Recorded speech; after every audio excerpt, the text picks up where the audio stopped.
If North Korean volunteers with their artillery systems, wealth of experience with counter-battery warfare, and large-caliber multiple rocket systems, made in North Korea, want to participate in the conflict, well, let's give the green light to their volunteer impulse.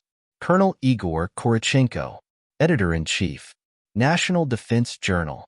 Speaking on Rossiya 1 television, Colonel Igor Korotchenko said that North Korea had offered Russia 100,000 volunteer troops to fight in Ukraine. Pyongyang will be able to transfer its tactical units to Donbass, he added, describing the North Korean troops as resilient and undemanding. But more important, he said they were motivated. What was most curious was the communist phraseology used by Korotchenko to describe this offer of troops from North Korean dictator Kim Jong-un. If North Korea expresses a desire to meet its international duty to fight against Ukrainian fascism, we should let them. According to a Soviet textbook, written by Kari Sabarov in 1987, we are living in the period of transition from capitalism to socialism, where socialism is the first phase of the communist formation. The text further explained, socialism, which is the negation of capitalism, means a revolutionary restructuring of all spheres of bourgeois society on the principles of scientific communism. This can only be done in the course of a relentless struggle by stamping out the sources of the bourgeois might. The founder of the Soviet state, Vladimir Lenin, said that revolutionary socialism was international in character. After World War II, the followers of Lenin asserted that the communist parties of all countries have an international duty to unite and assist one another. In doing this, they were following Lenin's lead. According to Sabarov, Lenin upheld the principle of internationalism. In this context, Communist North Korea does not simply fight for the national interests of North Korea or of Russia. North Korea is duty-bound to the other socialist countries. Korotchenko's allusion to North Korea's international duty is therefore a clue from on high. As he is Putin's toady, he would never say anything to displease his boss. He would never use Leninist terminology unless that terminology was approved at the highest levels. The obliteration of the Ukrainian state, he has affirmed, is absolutely healthy. Why is it healthy? Because it signifies the restoration of the Soviet Union. In past appearances on Russian state TV channel Rossiya 1, Korotchenko outlined an optimistic scenario for capturing the Baltic countries. What possible reason could Russia have for invading 3 independent NATO countries? What possible reason does Russia have for invading and destroying the country of Ukraine? Vladimir Putin's political ally, former President Dmitry Medvedev, recently posted a controversial item on social media that has since been deleted. The post was about restoring the Soviet Union. Medvedev called into question the independence of ex-Soviet states. According to the Crux channel, Medvedev's post called for the return of all ex-Soviet states and the re-establishment of the USSR.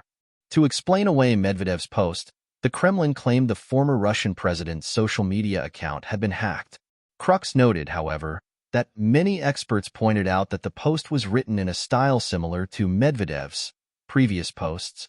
The idea that Medvedev could have been hacked is disputed by the fact that Russia's Security Council, on which Medvedev serves, is covered by a huge security umbrella. Furthermore, Medvedev's post was consistent with recent Kremlin propaganda. The former Russian president also said that Georgia and Kazakhstan are not sovereign countries, just as Putin claimed Ukraine is not a sovereign country. Medvedev said that Georgia had never existed before its reunification with the Russian Empire in the 19th century, adding that Kazakhstan has been committing genocide against Russians.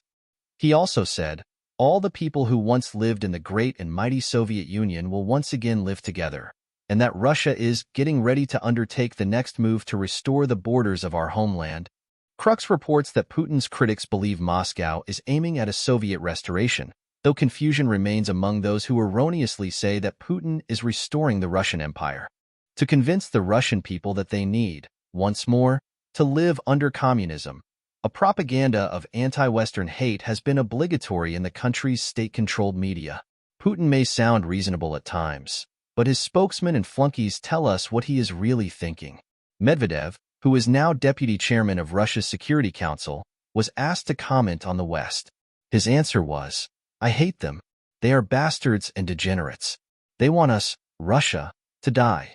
And while I'm still alive, I will do everything to make them disappear. Will Moscow call on North Korean troops to fight in Ukraine? Will Moscow reinstate the Soviet Union?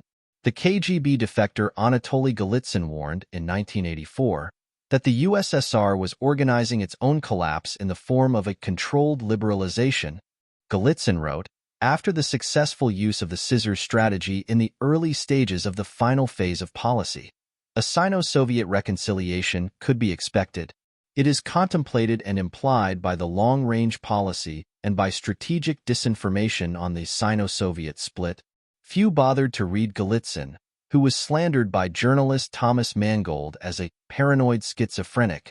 Few career pundits or politicians dared mention Golitsyn's uncanny predictions about the fall of the Soviet Union. But now we approach the communist endgame. The things Golitsyn warned about, the sudden revival of Soviet power, are happening before our eyes.